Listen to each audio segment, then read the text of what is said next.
Welcome to Technosocial. My name is Daniel Fraga. And I'm Owen Cox. This is Scouts of the Noosphere, a weekly show where we're talking about all things shamanic, symbolic, occult, and technological from the weird side of the internet. Consider becoming our patron and donating to help us continue to pump more of this weird, wacky content from the other side of reality, all the way to the comfort of your own screen. We hope you enjoy. Patreon.com/Technosocial. The hippies are susceptible to wizardry. Okay, let's talk about how algorithms select people in A/B tests. So they select them based on how people's tastes, people's subjective opinions, and their perceptions. It's the same old story like the digital reality bubbles from Facebook, where it's possible if you want to advertise something to select who you're advertising to based on demographics, but also psychographics. And we were just talking about Glastonbury and this magnificent, beautiful, magical city in England where there's a specific type of person that goes there. It's the hippie who is also into some sort of magic or wizardry. And those are the people that are attracted to there. It's like the city itself is kind of this psychographic selection mechanism to get, the hippies that are the most susceptible to wizardry. And I think there's something to be said about that. The word I've used a few times in the last few days is it's concentrated. It's not like, say, Bristol or a big city where you've got a hippie demographic amongst others. Glastonbury, it's 9,000 people. It is a lot of, as you said, people susceptible to wizardry, all condensed within one place. And the place itself has this, it's able to mythologize itself, or one can mythologize it around oneself, because it's in this kind of heartlands of the west of England, right next to this big, strange tower, hill, Glastonbury Tor, with this tower on the top that dates back 1,000 years to some kind of monastic settlement on the top. Looks like a giant phallus protruding into the sky. Supposedly, this is where the Isle of Avalon from the Arthurian legends was situated, that the lands around it were once upon a time all swampland, except for this small bit of land where the town that has now become Glastonbury is founded. Now, whether or not that's actually true, whether or not the Isle of Avalon ever actually had a place, or that's something that is just written by the creative storytellers from that time, is actually irrelevant compared to the footprint it leaves on the psyche. Because I felt it while being there. There's a sense of, I'm somewhere special. This is out of the ordinary. My friend and I, we drove down there precisely because we know it has that reputation. And there's also the reputation of the music festival, which throws it all on top of something else. But that's actually, well, it adds it in, but that's almost like a late modernity mass scale consumer phenomenon. I think Glastonbury was weird before then.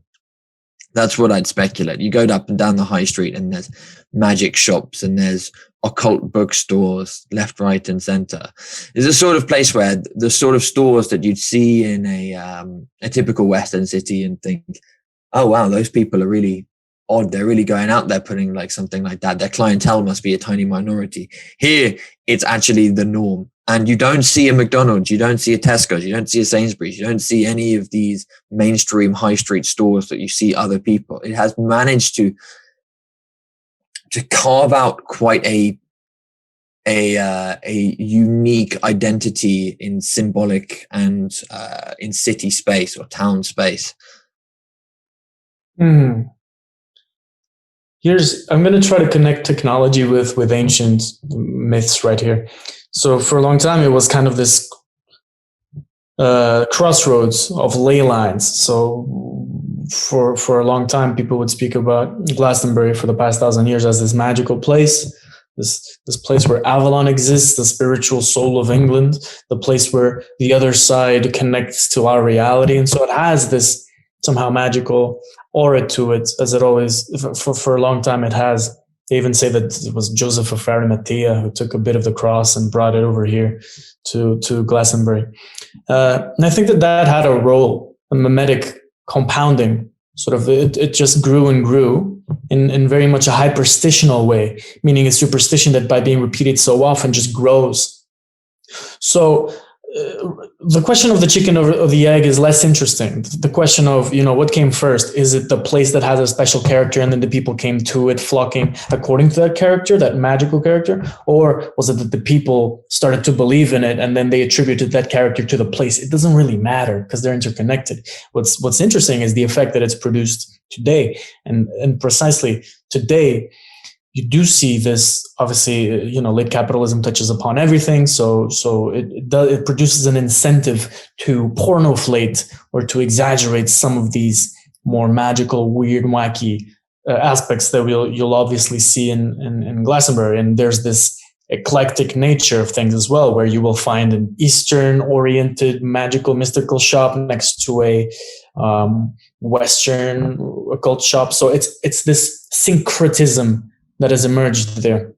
I think that's very interesting as well, because it does retain still today that aspect of being a place of wonder in the occult. And throughout the ages, people have lived there, occultists and magicians, and there have been things happening there. And even to this day, that can be seen on the people who somehow live in there. These people are people who make sure to display that they are not of the norm, and they follow a different set of normativity, the way they dress, the way they speak, the way they look. And I think this has to do with how the hyperstition, how the collective, say, mimetic complex of Glastonbury has an impact on people's imaginations. So we were speaking a while ago how Glastonbury almost A/B selects people, and really out of those 10,000 people, there's a few of them, or there's a higher percentage than would be expected of them that have this greater susceptibility to magic, to imaginational interference. Or rather, these are people with vivid imaginations, people who love to believe, who love to play with belief, who love the fact that this is the birthplace of Avalon, or all those mythologies that are associated to the place. And I think that plasticity and flexibility of the imagination sometimes leaves people defenseless, especially in the age of late capitalism, because they're defenseless against the massive onslaught of, let's say, imaginational attacks that capitalism throws upon us. But it's also perhaps a strength for them, because they have the ability to navigate magically through their imaginations. Oh, they're rooted in a place and in a long historical tradition, where what we can imagine, what we're already seeing, is the emergence of many digital Glastonbury, a complex, an ecosystem of Facebook pages and bloggers and YouTubers, a reality tunnel, because digital is the way to think about digital space. Is it's just another frontier. It's an extension of the land, and it doesn't obey precisely the same spatial rules, but it still in many ways behaves like an urbanization. There are places that you hang out, and you hang out in places with others similar to you. The reality bubble effect, the echo chamber effect. What a place like Glastonbury, as I said, has in its favor is precisely that it's 1,000 years old, and it's a geographic locality with a certain identity, which makes it, I would suspect, harder to colonize and direct for any one particular end. Now, that's not to say that there wouldn't be a city council and local developers and who have a certain idea, a certain vision of what they want to do with the place. It's also not to say that there aren't certain local powerful occultists and creatives who have a sense of how they would like to shape the mindscape of the place and those who exist around it. I expect that that's what a lot of the the identity of the space is about. But I guess perhaps again, what physical space has in its advantage is that if you live there and you are from there, then there's a sense of belonging that just comes through that. Whereas in digital space, belonging is purely a property of the ideas that you hold and the way that you express them, the memes that you use, the language that you use. Mm-hmm. Feels like Glastonbury has almost these anti-fragile properties when it comes to relating to late capitalism. In other words, Glastonbury plus capitalism equals wackier Glastonbury, meaning the imagination gets more volatile. And that's a place where the imagination has always been volatile. So if you add digital, like you were saying, if you add the new avenues through which memes can navigate in digital to this pre-existing circumstance, and it feels like it's a unique and very interesting experience of increasing volatility, increasing wackiness. It's so interesting to do sort of a mimetic anthropology of the place and how it's reacted to the millennia and the centuries, because it's always had this tradition of witchcraft and of occultism and mysticism and all the ley lines, to the point where, true and not true, at least for those people who are a little bit more inclined to believe, but it's become saturated with such active content, such imaginationally active content, that it just becomes this heterotopia, literally, a place where the old lady that lives on the next house, you look, through the window or something, and you see just a bunch of these occult symbols, and wow, everyone is like a fairy or just like a mage. And I think that does speak to the plasticity of their imagination that the place generates. And I think that what I'm starting to conclude and to reach the conclusion of is that that's a hyperstition. Hyperstition is a superstition that, by being cast out into the mimetic universe, becomes actual, becomes real. It's something that you say a lot and then people believe it and it becomes real. And especially in the age of digital. And I think the Glastonbury has that character as well. It's just, oh, it's weird and wacky. Then yes, it's weird and wacky. And here's the weird and wacky people. And here's where coherence will break down, as opposed to every other place. I love of English cities. Hyperstition. I love this.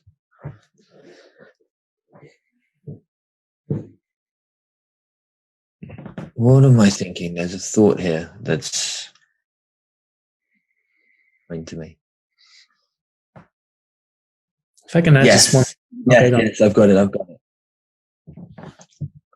Glastonbury is small, 9,000 people. It's tiny. How many towns really these days do people visit, unless you happen to be from that town? Not many. Or I don't know. In late modernity and late capitalism, this weird hangover from a time when society was structured around agriculture and peasantry. But evolution, the vast majority of humans were either sucked in or chose to move themselves to the cities, whichever way you were. The small demographics that remained in the towns. But most towns, like I said, you've never really heard of. But Glastonbury, and it's intriguing that we know that typically in modernity and late modernity, artists, the powerful and the intelligent, have tended to gravitate towards cities. And maybe they leave them eventually to go and seek their place in the mountain. But there's still the pull towards the city, precisely because there's more going on, there's more people, there's more exposure to new ideas, to the kind of the trading outpost effect, the Silk Road effect, whereas a town, it's just supposedly a little conglomeration that like I hate, unless you've got Glastonbury or somewhere like Glastonbury, which clings to an identity in a way that, as you said, makes it a heterotopia. It's not just some backward place in the middle of nowhere. It's actually somewhere living. It's still blessed by the gods that once watched over it. It's like the attractor point of a city is the ability to make money, the ability to make people, wealth, etc. There's all sorts of attractor points in cities. And they generally don't really exist in small towns. And it feels like Glastonbury's attractor point is purely mimetic, which is notable and exceptional. Meaning you go there because it's Glastonbury, because it's weird and wacky, and there's a different fucking regime of discourse and imagination going on there in vigor and at play. There's a de facto different regime of discourses and imagination. That's the definition of heterotopia. And that's notable. Like, are there other examples of pure mimetic attractor points? I mean, you would think the Vatican has one, but I don't want to go to that one because it's also in the middle of a big city. And because it's also not an attraction like the Grand Canyon, because it's just beautiful, or some sort of tourist natural attraction for people to hike. Rather, it's people go there because of the memes. Yeah, it's man-made. It's not a natural attraction. I mean, it is beautiful. There are natural attractions, and perhaps it wouldn't be what it is if it wasn't for specifically the tour. Mm-hmm. But it's also the settlement on top of it. It's the memes that arose from that, perhaps pre-existing natural inclination. And that's why people have to speak about ley lines. But can you imagine other places? Can you recall any other places that have just a purely mimetic attractor point that makes them special? I think that there are places that I've experienced similar in India.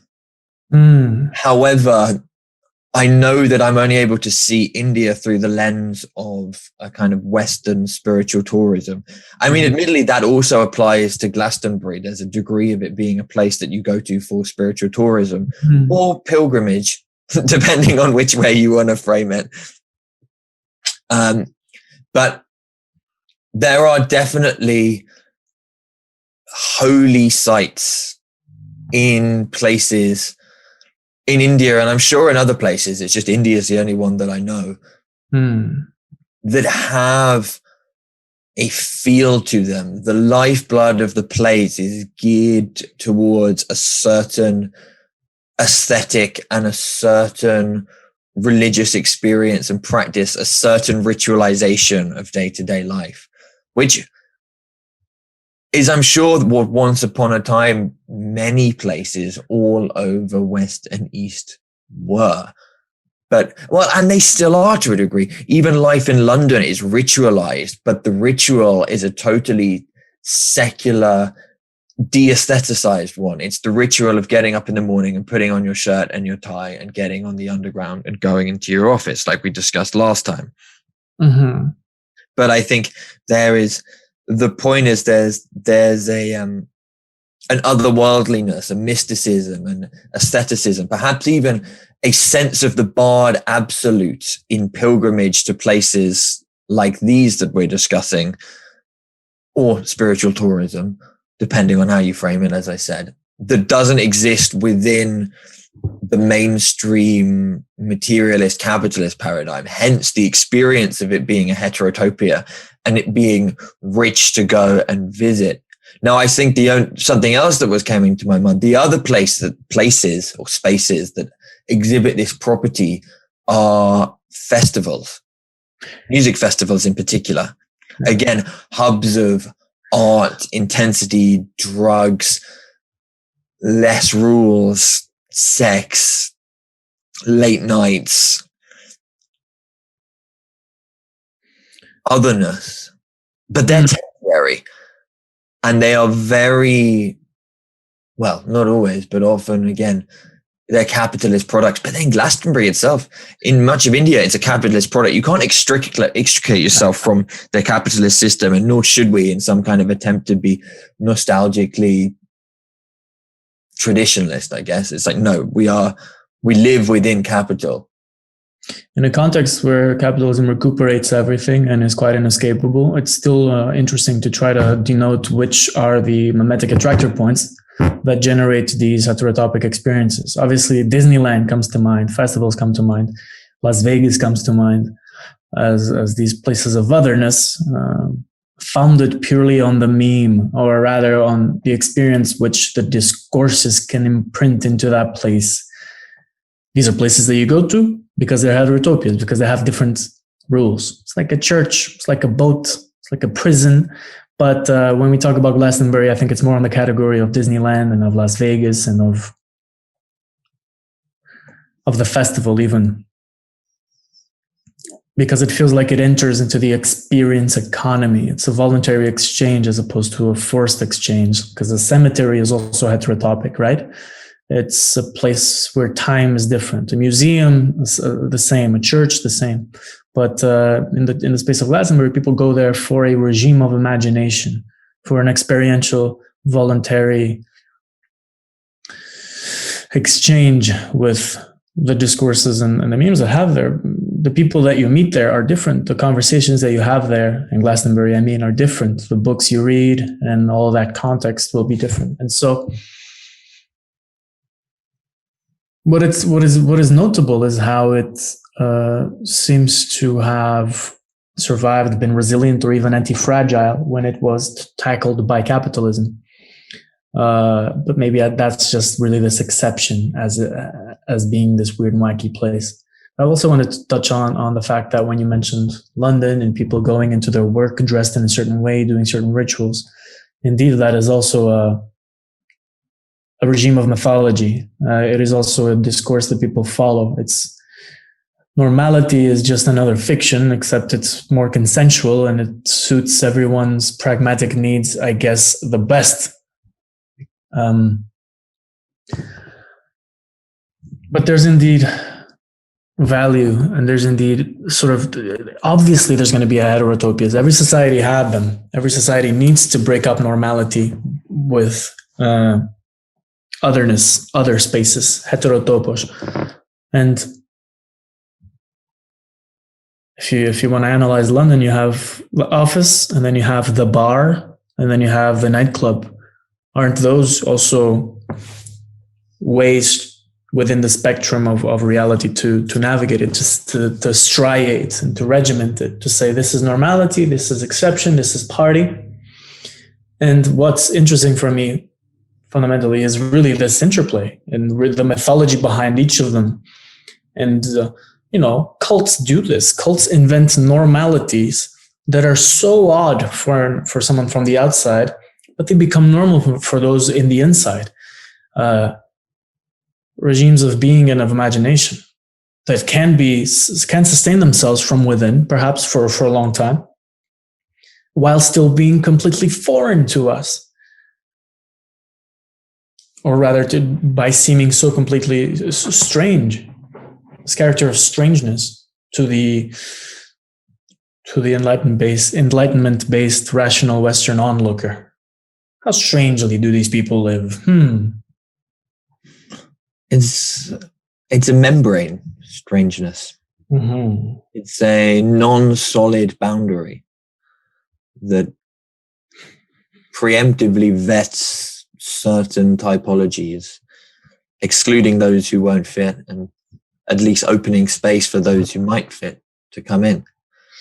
I know this very well from the metal scene, which is what I grew up in, right? It's strange from the outside observer, and the number of times I've heard people say, but it's just like, how can you listen to that music? It's just so depressing and angry. And it's like, well, kind of, but it's also like a lot of the time when I listen to heavy metal, I don't feel depressed or angry. I just feel that it's an aestheticization, perhaps, that begins with those emotions, but builds much more on it.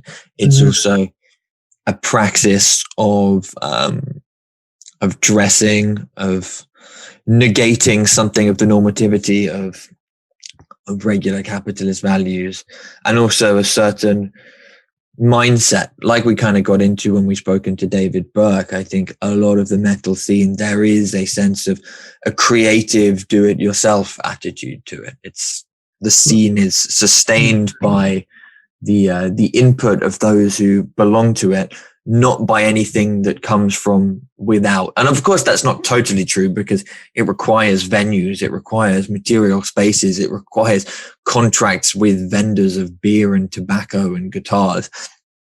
So it's not like it's not a spaceship hurtling through space on its own, but there is like I said, there's a membrane, a non-hard, a fluid boundary that allows people to go from one side to another. And Glastonbury would have the same thing. I mean, most, if not all, urbanizations, if we can call it that, or institutions of organization, little pieces of ontology have membranes. Not everybody wants to come and live in London, although a lot of people do. And that's, sounds like you got something to say. Yeah, let me take that and further it a little bit. Deftones are this band that I like, and they have this song called Prayers and Triangles. And in that song, the lyrics refer to prayers and triangles. So yesterday I was having this idea as I was entering into this private heterotopic space between myself, my headphones, and the bottle of wine. And I thought that triangulation sometimes reminds me of dialectics, or rather it reminds me of how the process of the evolution of culture goes on. Now, what does a heterotopia do? It denies the outside and it invents a new inside. Maybe it's an antithesis, maybe it's a synthesis of something else, whatever. There's a relationship that happens. And if you look at the whole spectrum of subcultures and reality tunnels and memeplexes and how they connect with each other, sometimes by denial, sometimes by synthesizing, sometimes by responding, sometimes by emerging tabula rasa, what they they do as a group, especially in our times these days, is it feels like they are part of the articulation of something from the point of view of meaning. Because bear in mind, all of these have one common denominator, which is humans. It's always the humans that create these spaces, and the even further down, the common denominator, the lower, is really the experience of going through different discourses, different rules, experiencing a variety of different things. So here's a thought for you. What's accomplished in the sort of, if you look at history as the phenomenology of spirit, as what happens and how spirit unfolds as it seeps down the dimensions, what happens across these different subcultures? Here's a hypothesis. Maybe it's really about having maximum, or at least sufficiently broad, fragmentation of realities so that they can play with each other, interact with each other. Some will veer off the edges, some will be recuperated into the mainstream, but there's a certain teleology, there's a certain movement, right? Glastonbury today is not Glastonbury 1,000 years ago. It is placed in a time and a space, and it uses certain ideas, it speaks English, etc. So my whole point being, it feels like there's a driving. There's definitely a continual synthesizing of something. Does this make sense? It's like the big other throughout history that Zizek and Cadell speak about. Yes, it does make sense. There's a sort of a gravitational relationship between reality. I like that. Gravitation, that is exactly what there's, like mimetic gravitation. We should coin that phrase.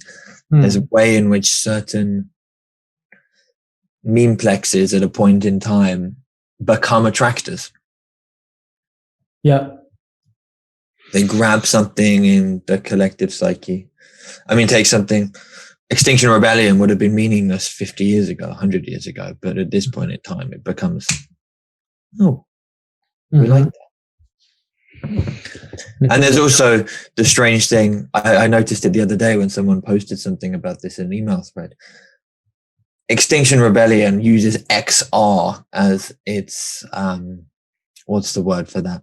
when you shorten 2 words to letters, I've forgotten the name. The acronym. Yes. But you also use XR for altered reality, right? Extended reality. Extended reality. Isn't that bizarre that the acronym pops up twice in 2 different places, but both very contemporary phenomenon? You know, I was listening to, there's that brilliant clip from the movie Examined Life. I was watching it yesterday with Zizek, Slavoj Zizek, walking around a trash site, a landfill site, talking about how this, rather than ecology, which has this kind of nostalgic spiritualization of forest and river and mountain, he says, like, no, a truly radical ecology would find a way to spiritualize precisely the trash ground, the ugly shit, the regurgitated, the unwanted parts of modernity, the parts that we try to dig away and chuck in the ground. What led me to that? Where was I going with that? If I may interject, Go. it feels like it could do that, it would do that, but there wasn't sufficient mimetic ground before that. So they are actually going, they're the immediate descendants from a modernist, ecological, Cartesian 20th century point of view. To worship the trash as something that might have its own spiritual value would require like a bunch of steps before that. That just, I believe it's natural that it did not end up that way, because the mimetic landscape would not allow for such a rapid and extreme mutation. If you look at that which XR is the antithesis of, does that make sense? It's embedded in a context, in a system, and that's why it's like that. It's the next logical step. Well, I remembered the point that why I wound up at that was he makes the point in this clip again that ecology, environmental awareness is, he predicts, to become the new big other. And it kind of already is, with Greta Thunberg being its first screeching prophet. And not only this, it becomes the ground for a conservative moralism about the way we are in the world. Oh, we developed this. Oh, but you shouldn't do that because it goes against these laws of ecology. And I suppose why I was getting interested is, again, if we're kind of trying to join the dots between these 2 memes of XR. XR is kind of one of the cults of the new god, both in the sense of environmentalism, but also in the extension and creation and projection of reality. Look, even Eric Davis, who, by the way, we need to chat to, says that and analyzes from a very interesting point of view that in the around the year 0 in the Roman Empire, there were a bunch of, in the 1st century, there was a bunch of cults emerging, different cults. And that just tends to happen every so often whenever the human psychological climate collectively gets to that phase of, you know, fragmenting old ideas and going into the new ones. And just like nature does, it comes up with a fuckload of options. And then from then, there's going to be 1 or 2 that actually stick. And that sticking is quite important because it does not hinge.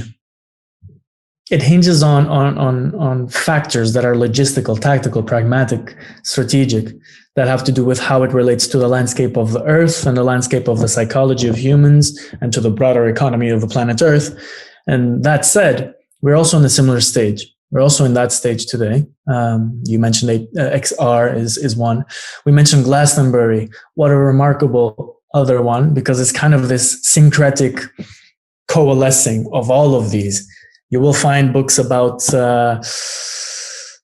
and Glastonbury is syncretic in this remarkable sense. It's so postmodern. It's so everything at once. It's where you'll find things about Extinction Rebellion and New Age hippies, and then next shelf you'll find a book about esoteric Hitlerism in the same place.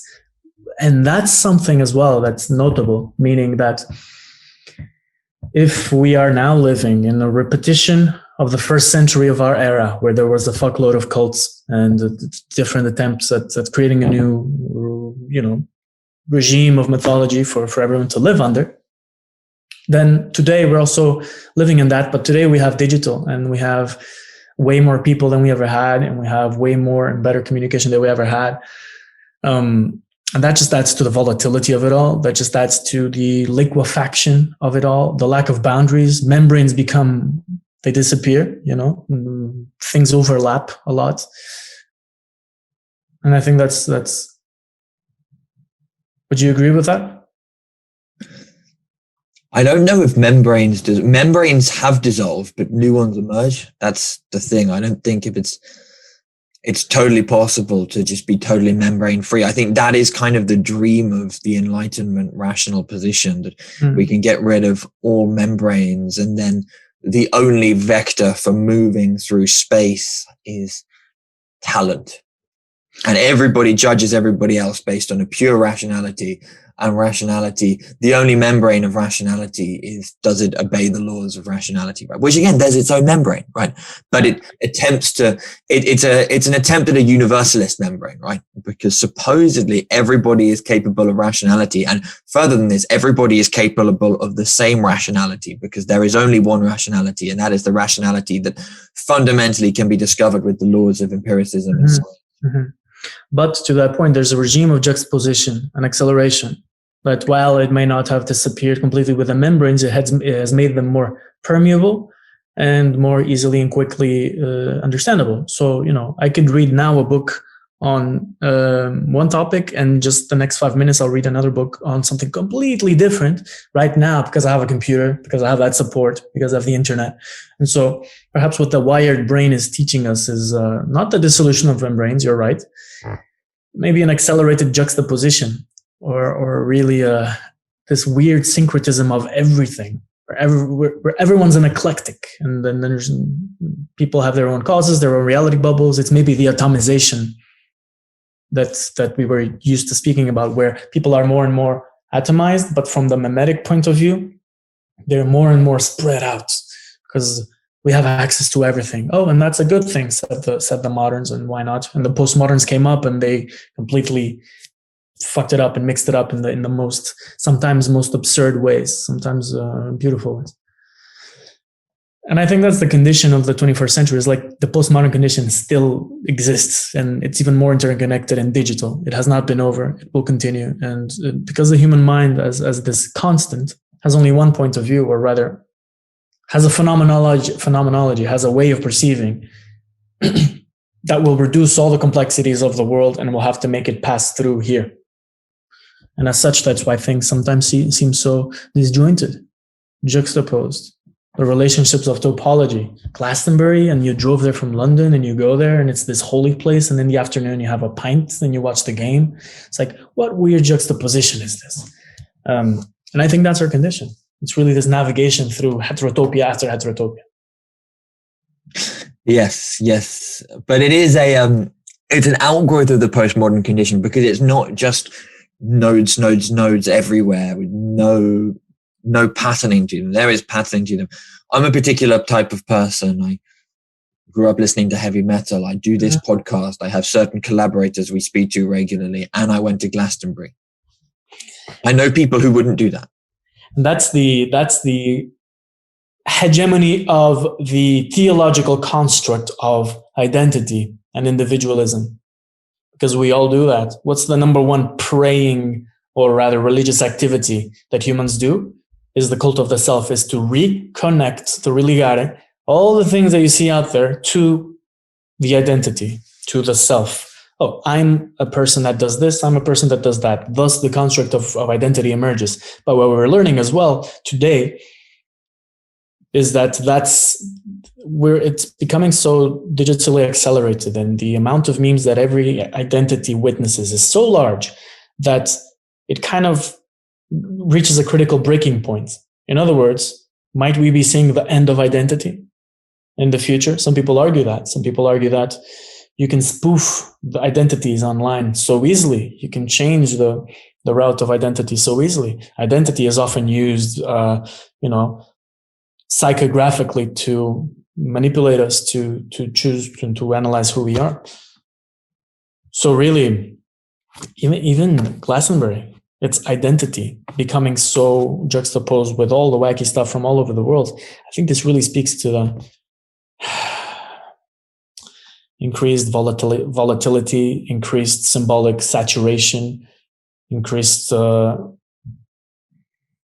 churn on this religious and reality maintenance effort that humans have to do, which is to place themselves in the world and to place themselves in relation to other things, which is the basic religious act that humans do.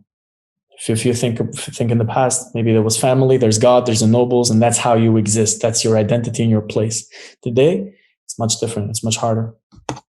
Well, identity, we know, is a fantasy construct. What it's based upon are flows, and flows have a tendency to bounce from certain attractors to certain attractors. It's if you pour water, if you stand at the top of a hill and pour water down, it's likely to flow a certain way, going on through certain points based on different features of the landscape. And then there's an attempt to essentialize that flow and give it an identity that is distinct from the contours of the landscape around it. That is what happens when we come up with this statement and we say, I did this, or Glastonbury is this. Glastonbury it's a word that we come up with. It's an eternalization, right? You talk about the dialectic of the eternalization and mobilization. It's an attempt to fix something, because we can't communicate, we can't relate without there being an essentialization of the flow, because we don't see in flows and we can't communicate flows. It would be far too fucking complicated. But we can name them. But then the problems for us as living beings is we attempt to clutch to these eternalizations of flows, and for good reason, because they give us an ability to experience it. They give us safety. They give us existential safety. There's a reason why the psyche is structured this way. It prevents us from descending into psychosis, and it takes a lot of spiritual practice to get out of that. It's why psychedelics can be so dangerous, because you can fucking unhinge yourself from your essentializations. And if you don't have the degree of integration and, I think, comfort within yourself, then you just go psychotic, because all of a sudden you can see the flows as flows. Let me just quickly interject something there. That's precisely why, here's my opinion when I went to Glastonbury, was that I was seeing a lot of people that had those eyes. And what are those eyes, in my view? They looked detached from reality. It feels, Deleuze speaks about schizoanalysis.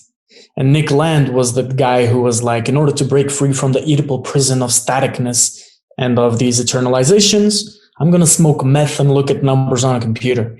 And it's rough, because you do not ever live free of these constructs. That's the prison of the body, the prison of gender, the prison of constructs. It's kind of this triune clutch. We cannot live without names. I've been Daniel for 28 years. That's an eternalization, if there's any. So, but yet we are stuck to that. So there's this really weird dual relationship. One of them is identity pulls us towards the staticness, towards this eternalization, this Apollonian rigidness. And then the other one, there's obviously the other insect, this Dionysian fucking dissolution that wants to pull it free and break it free. And maybe whatever happens to that freedom, maybe schizoanalysis, maybe schizophrenia, maybe dissolution in the womb of Sivel. But this said, if you look at Glastonbury and what it does, and if you look at the postmodern condition and how we ourselves relate to the eternalistic and the mobilistic, I think they all map perfectly onto each other. I think they exist in a dual system, pulling us in different directions. One wants to rigidify, one wants to liquefy. And, the more that the engine of post-capitalism wants to liquefy and change and volatilize, there will also always be the other pendulum, there will always be gain to be had by creating more rigid constructs a little bit.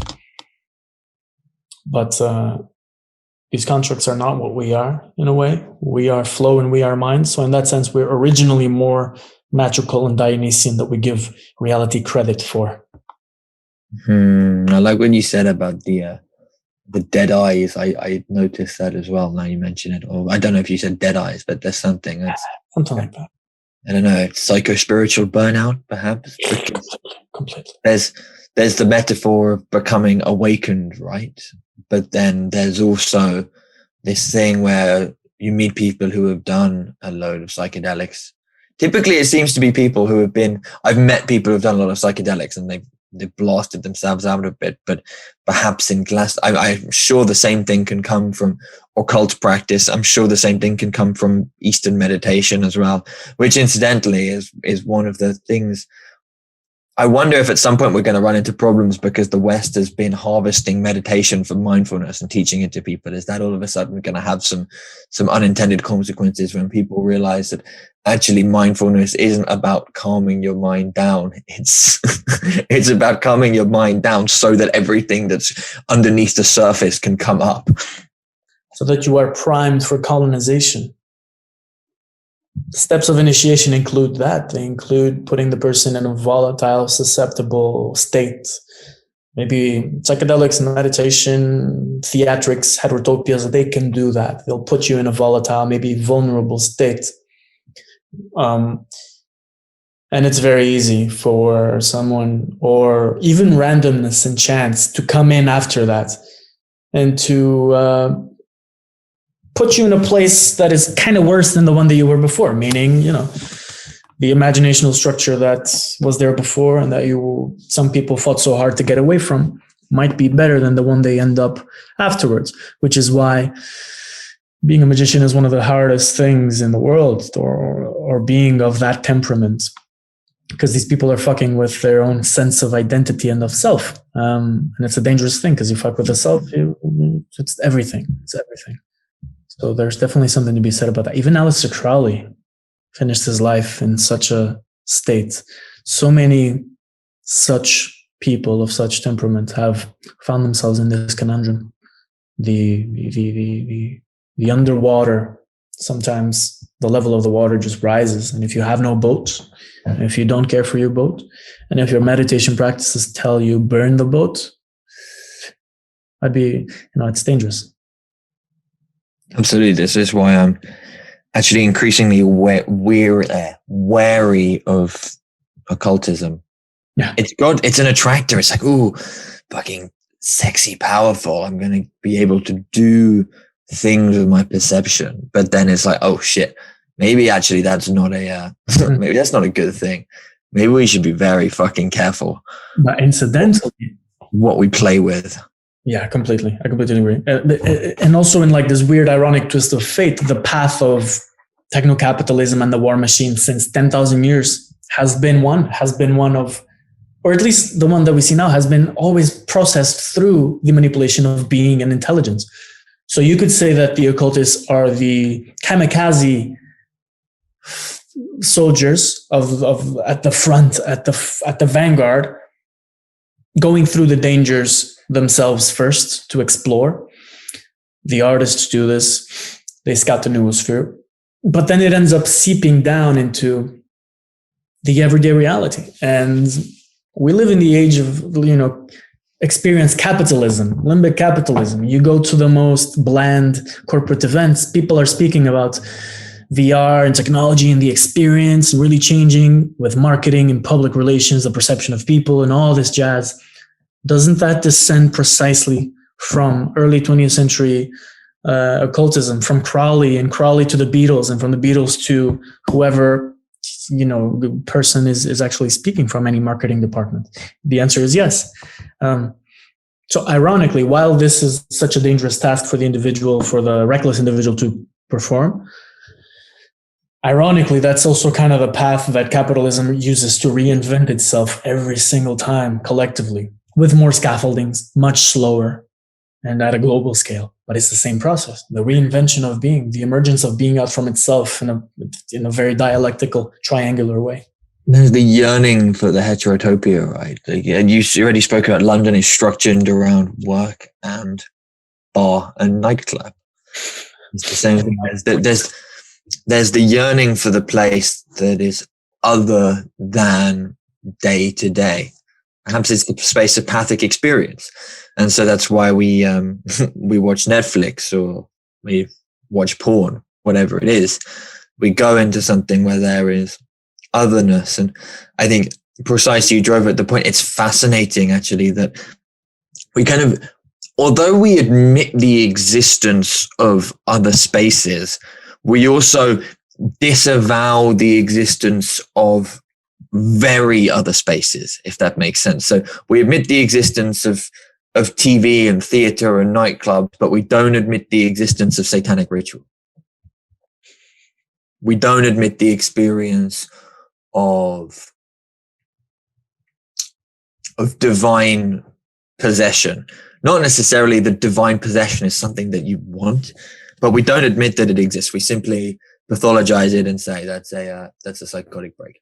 I mean, that's one lens of describing it, but it nullifies it. But precisely, you drive it with XR, with altered reality. There's this creative longing to do something radically new with perception. I mean, even ontological design, right? In a sense, that's what's going on. But there's also, well, I don't know if there's a denial of the traditions. I would expect actually that a lot of the people at the leading edge of this stuff are at the very least plugged into meditation and yoga, precisely because that's trendy at the moment. So they have a taste of what's on the wind, or psychedelics as well. You know, Silicon Valley, high openness, progressive types. They've dabbled in their Eastern spirituality and in their psychedelics enough to intuit that there's something more. Mm-hmm. I mean, the idea that's coming to my head now is what Bard has said again about the Bard Absolute, about the fact that our society's kind of denied the existence of this place, and yet we yearn for it. But the problem is, if we're going to try and democratize the Bard Absolute and create this radically other place for everybody, that's divine possession for everybody on the street. No, there was a reason why the shamans do it. There's a reason why the priests do it. And the reason why you have to go and pay your dues to the priests and the shamans before they will tell you what you want to hear. And most of the time, if they're a good priest or a good shaman, they'll tell you the exact opposite of what you want to hear, because they'll be trying to fragment your tiny little sense of what you think is right in the world and who you are. And that's the greatest gift, although it's also the most painful thing when you receive it. But we don't want the gift of hard truths. We want the gift of you can do anything and you can be anything, because life is about fun and pleasure and enjoyment. And that's the AR, XR world. It's going to be either boring or ugly if it continues along this trajectory.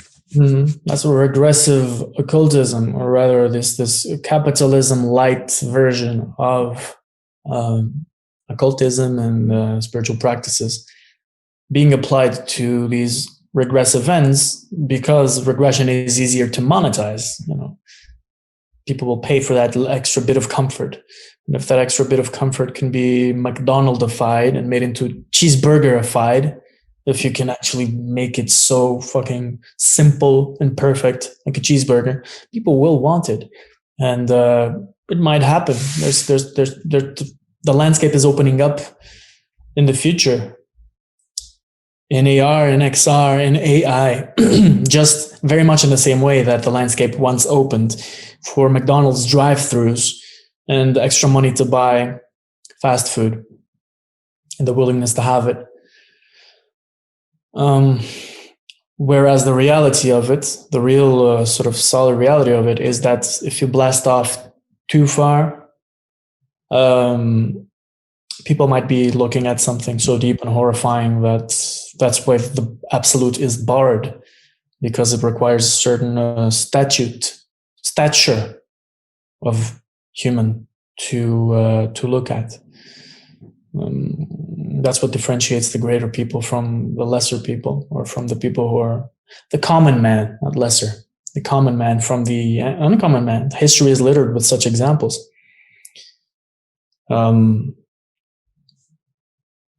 And I think that in the next decades, we're going to go through a similar type of change. the opening up of the vistas of psychology, its interaction with capital, with mimetic dynamics, spirituality, and maybe the portal will open up in Glastonbury. I'll tell you what I think should happen with both these ontological technologies. It's the same thing that should happen with drugs, interestingly, because they are actually, in terms of the phenomenology that they instigate, very similar. They should be not made illegal, because that's just fucking childish. That's like, mummy, daddy, tell me what I can't do.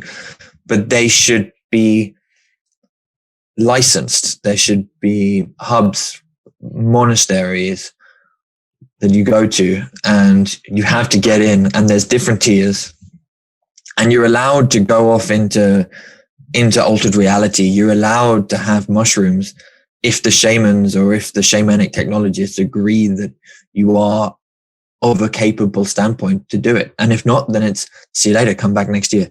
Fucking hell, man. That's not what's going to happen, because we're wedded to the idea that everybody should be able to do anything. But that is both what a sensible drug policy looks like and what a sensible technology policy looks like. That would be perhaps sensible. That would be a way to keep it more or less stable. It would invent these social media cults, real life monasteries where the cult leaders would basically abuse their people using LSD and all that type of shit. This already kind of happens in some places that are kind of preying on this temperament of people with higher openness and willingness to experiment. That's one scenario. The other scenario for me is the emergence of these new ontological technologies have such a disruptive impact on so many industries, the least of which is the entertainment and self-exploration, the least of which being that the others are so much larger and much more important. And so what I think these ontological technologies will do is they will break up the current world order, especially in the realm of the noosphere, in the realm of psychology and of memetics. There will be a lot of strife, and then another order will be established, another sort of regime. I think we're currently actually undergoing something like that. When you see China fucking with social media to fuck with the American minds, not only China, pretty much everyone. You start to see that. You start to see differential access to technology and expertise having an impact on the population's ontology. It's not a matter, it never was a matter of how we should regulate it for the everyman. I feel like that's such a social democratic fantasy. I feel like it's going to be decided, as it always was, by competition at the vanguard. The people who are precisely at the edge between the shaman, the king who hears the whisper of the shaman and teaches it to his army. That's gonna be the next 100 years. If I had to say. Yes, I mean, I think you're right. Like, I think what I suggested is, like I said, a best case scenario. I don't think that's what's going to happen, because what it requires is kings, well, it requires shamans who actually have enough influence over kings, over the business leaders, to actually suggest to them, don't just use your army, aka your business, to maximize capital. Here's a gun, try not to shoot too many people with it. Like, competition it's not gonna let that happen. Exactly. It's because if you don't shoot as many people as you can, then someone else will come along and shoot as many people as they can. So what's the word? It's I can't remember, but it's the arms race thing. There's a word for it in systems theory that I can't remember. Schizogenetic, symmetric schizogenesis, or something like this. Like, nice. You draw your sword, so I have to draw my sword. You build 10 guns, so I have to build 10 guns. Yeah, nice. And the same applies to capitalism. Someone commented in one of our videos when we were talking about fourth generation warfare, something that I had read but completely forgotten, which is this guy called Rao, who publishes like amazing stuff, cryptocurrency and all sorts of interesting things.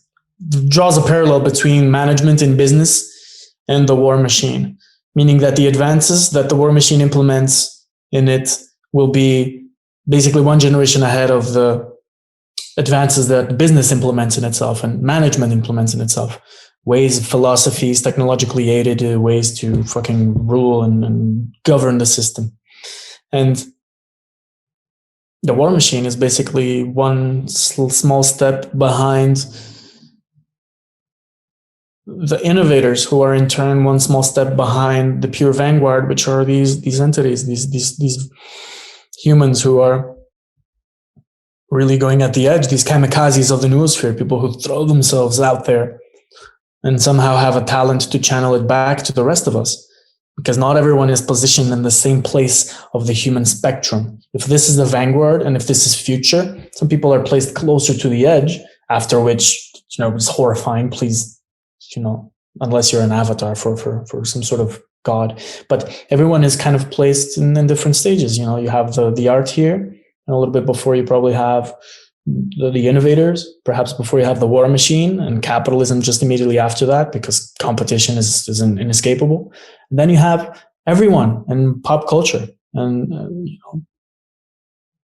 Cartesianism is the de facto rule still today in the age of the digital. It will no longer be, but it's going to take a bit, because it seeps down through the human population, through the structure of society. It's sort of a trickle-down innovation economy, trickle-down metaphysics.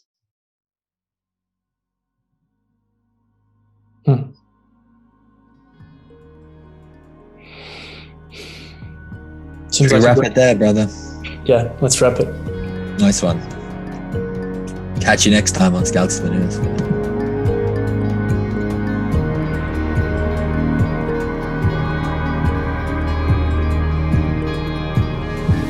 We hope you enjoyed the show. Consider becoming our patron and helping us put out more content like this. Patreon.com/Technosocial.